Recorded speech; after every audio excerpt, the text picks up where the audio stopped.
Everyone, सत श्री अकाल साਰਿਆਂ ਨੂੰ ਤੁਹਾਡਾ ਬਹੁਤ-ਬਹੁਤ ਸਵਾਗਤ ਹੈ ਅੱਜ ਦੀ ਕਲਾਸ 'ਚ। ਅੱਜ ਆਪਾਂ ਕਰਨ ਜਾ ਰਹੇ ਹਾਂ ਪੰਜਾਬ ਸਕੂਲ ਐਜੂਕੇਸ਼ਨ ਬੋਰਡ ਦੀ 7ਵੀਂ ਕਲਾਸ ਦੀ ਕਿਤਾਬ ਸਮਾਜਿਕ ਸਿੱਖਿਆ ਸੋਸ਼ਲ ਸਟੱਡੀਜ਼ ਤੇ ਉਹਦੇ ਸਿਵਿਕਸ ਭਾਗ ਵਿੱਚੋਂ 19th ਪਾਰਟ 19ਵਾਂ ਪਾਰਟ ਜੋ ਕਿ ਹੈਗਾ ਲੋਕਤੰਤਰ ਸੰਸਥਾਮਕ ਪ੍ਰਤੀਨਿਧਤਾ ਤੇ ਅੱਜ ਆਪਾਂ ਇਸ ਪਾਰਟ ਦੇ ਪ੍ਰਸ਼ਨ ਉੱਤਰ ਬਾਰੇ ਚਰਚਾ ਕਰਾਂਗੇ। ਤਾਂ ਚਲੋ ਸ਼ੁਰੂ ਕਰੀਏ। ਹੇਠ ਲਿਖੇ ਹਰੇਕ ਪ੍ਰਸ਼ਨਾਂ ਦੇ ਉੱਤਰ ਇੱਕ ਸ਼ਬਦ ਜਾਂ ਇੱਕ ਵਾਕ ਦੇ ਵਿੱਚ ਦੇਣੇ ਆ ਆਪਾਂ। पहला प्रश्न सर्व व्यापक मत अधिकार तो की भाव है। उत्तर जदों बिना किसी भेदभाव के देश के हरेक बालक नागरिक नूं वोट पाउण दा अधिकार होवे तां इस नूं सर्व व्यापक मत अधिकार कहा जाता है। यानी बिना भेदभाव के तुहानूं वोट पाउण दा अधिकार दिता जाता है। जब तुसीं 18 या 18 तो वध हैगे हो तां उहनूं आपां कहंदे आ भी यूनीवर्सल एडल्ट फ्रेंचाइज इंग्लिश दे विच। दूजा प्रश्न चोण प्रक्रिया दियां कोई दो स्टेजां दा वर्णन करो। उत्तर पहला चोणां दी तारीख दा ऐलान, चोण कमीशन द्वारा चोणां करवाउण दी तारीख दा ऐलान कीता जांदा है। दूजा उम्मीदवारां दी चोण वख-वख राजनीतिक दल चोण लड़न लई अपने अपने उम्मीदवारां दी चोण करदे हन। तीजा प्रश्न प्रतिनिधि सरकार केड़ी सरकार नूं कहा जाता है। उत्तर लोकतंत्र विच नागरिक सरकार चलाउण लई अपने प्रतिनिधि चुनते हैं। इस सरकार नूं ही प्रतिनिधि सरकार कहा जाता है। चौथा प्रश्न लोकतंत्र विच प्रतिनिधिता दा की महत्व है। उत्तर लोकतंत्र विच जनता अपने प्रतिनिधियों राही शासन करती है क्योंकि देश की जनसंख्या ज्यादा होने कारण सारी जनता सीधे तौर पर शासन नहीं चला सकती। पंजवा प्रश्न भारत विच वोट पाउण दा अधिकार किसनूं हुंदा है। भारत विच 18 साल या इस तो वधेरे उम्र दे हरेक औरत मर्द नूं वोट पाउण दा अधिकार है। इसनूं सर्व व्यापक मत अधिकार कहंदे हन। छेवां प्रश्न दो दली अते बहुदली प्रणाली विच की अंतर है। उत्तर जदों किसी देश विच दो मुख राजनीतिक दल हुंदे हन तां उसनूं दो दली प्रणाली कहंदे हन। जिवें इंग्लैंड अते अमरीका विच दो दली प्रणाली है, परंतु जदों देश विच बहुत सारे राजनीतिक दल हुंदे हन तां उसे बहुदली प्रणाली आखदे हन। जिवें भारत विच कई राजनीतिक दल हन, बहुत सारियां पार्टीज हैगियां ने। अगे है हेठ लिखे प्रश्नों के उत्तर 50 तो 60 शब्दों में लिखो। पहला प्रश्न राजनीतिक दलों का प्रतिनिधि लोकतंत्र विच की महत्व है।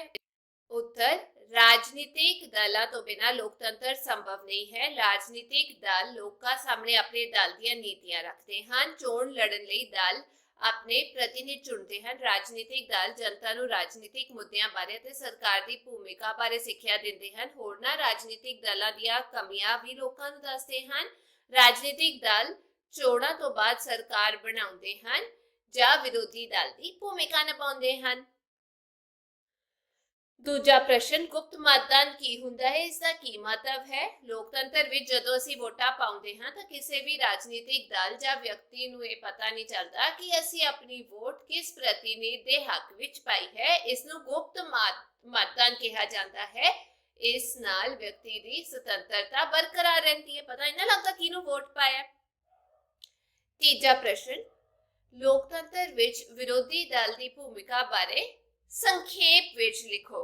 उत्तर वोटां तो बाद बहुमत प्राप्त करने वाले दल तो बाद जिस दल नूं सब तो ज्यादा सीटां वोटां प्राप्त हुंदियां हन उसनूं विरोधी दल कहंदे हन।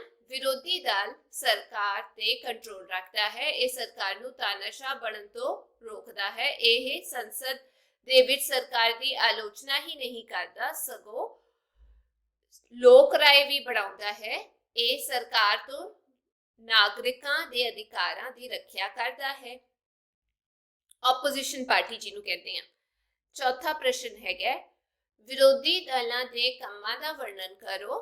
विरोधी दल के कामों के वर्णन हेठ लिखे अनुसार है। पहला विरोधी दल सरकार ते कंट्रोल रखता है। ये सरकार को तानाशाह बनन तो रोकता है।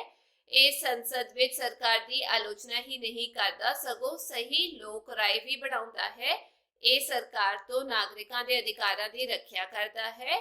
विरोधी दल सत्ताधारी दल नूं उस दीयां कमियां बारे चेतन करता है।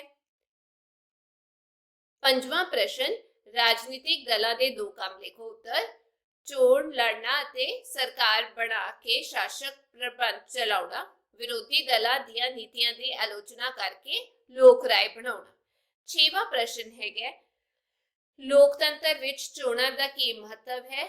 ਉੱਤਰ, ਚੋਣਾਂ ਰਾਹੀਂ ਲੋਕ ਆਪਣੀ ਮਰਜ਼ੀ ਦੀ ਸਰਕਾਰ ਚੁਣਦੇ ਹਨ। ਚੋਣਾਂ ਰਾਹੀਂ ਲੋਕ ਸਰਕਾਰ ਨੂੰ ਬਦਲ ਸਕਦੇ ਹਨ। ਤੀਜਾ, ਚੋਣਾਂ ਨਾਲ ਸ਼ਾਸਨ ਪ੍ਰਣਾਲੀ ਵਿੱਚ ਸਥਿਰਤਾ ਆਉਂਦੀ ਹੈ।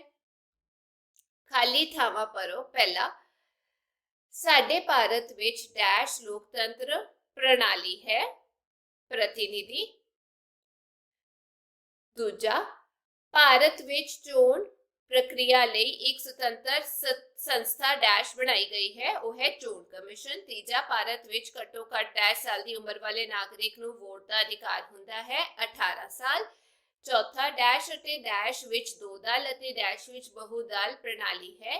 ਇੰਗਲੈਂਡ ਅਤੇ ਅਮਰੀਕਾ ਵਿੱਚ ਦੋ ਦਲ ਤੇ ਭਾਰਤ ਵਿੱਚ ਬਹੁਦਲੀ ਪ੍ਰਣਾਲੀ ਹੈ। ਪੰਜਵਾਂ, ਇੱਕ ਨਾਗਰਿਕ ਇੱਕ ਵੋਟ ਨਾਗਰਿਕਾਂ ਦੀ ਡੈਸ਼ ਦੇ ਆਧਾਰਿਤ ਹੈ, ਉਹ ਹੈਗਾ ਸਮਾਨਤਾ, यानी 1 person 1 वोट। आगे है बहुविकल्पी प्रश्न उत्तर। पहला, भारत विच बालग होने की उम्र कितनी है। 18 साल, 24 या 22 साल, वो हैगी 18 साल। दूजा, लोक सभा दे मैंबरां दी चोण किन्ने सालां बाद कीती जांदी है या किन्ने साल लई कीती जांदी है। 5 साल। इंडियन नैशनल कांग्रेस पार्टी ਦੀ ਸਥਾਪਨਾ ਕਦੋਂ ਹੋਈ। ਉਹ ਹੋਈ ਸੀ 1885 ਦੇ ਵਿੱਚ ਤੇ ਸਥਾਪਨਾ ਕੀਤੀ ਸੀ A.O. ਹਿਊਮ ਜੀ ਨੇ। ਬਹੁਤ ਇੰਪੋਰਟੈਂਟ ਕੁਐਸਚਨ ਹੈ। ਅੱਗੇ ਹੈਗਾ ਸਹੀ ਜਾਂ ਗਲਤ ਦਾ ਨਿਸ਼ਾਨ ਲਗਾਓ। ਪਹਿਲਾ, ਭਾਰਤ ਰਾਜ ਵਿੱਚ ਇਸ ਸਮੇਂ ਬਾਲਗ ਨਾਗਰਿਕ ਦੀ ਉਮਰ 18 ਸਾਲ ਹੈ, ਸਹੀ। ਭਾਰਤ ਵਿੱਚ ਦੋ ਦਲੀ ਰਾਜਨੀਤਿਕ ਦਲ ਪ੍ਰਣਾਲੀ ਹੈ, ਗਲਤ। ਬਹੁਦਲੀ ਹੈ। ਤੀਜਾ, ਵਿਰੋਧੀ ਦਲ ਸੰਸਦ ਵਿੱਚ ਸਰਕਾਰ ਦੀ ਆਲੋਚਨਾ ਹੀ ਨਹੀਂ ਕਰਦਾ ਸਗੋਂ ਸਹੀ ਲੋਕ ਰਾਏ ਵੀ ਬਣਾਉਂਦਾ ਹੈ, ਬਿਲਕੁਲ ਸਹੀ ਹੈ। ਇਸੇ ਕੀ ਅੱਜ ਦੀ ਕਲਾਸ में उम्मीद करती हूँ इस पाठ के प्रश्न उत्तर ਤੁਹਾਨੂੰ ਸਾਰਿਆਂ ਨੂੰ ਸਮਝ ਆ ਗਏ ਹੋਣਗੇ। ਜੇ ਵੀਡੀਓ ਵਧੀਆ ਲੱਗੀ ਤਾਂ ਚੈਨਲ ਨੂੰ ਲਾਈਕ ਸ਼ੇਅਰ ਸਬਸਕ੍ਰਾਈਬ ਜ਼ਰੂਰ ਕਰਿਓ। ਫਿਰ ਮਿਲਾਂਗੇ। Till then take care, bye bye.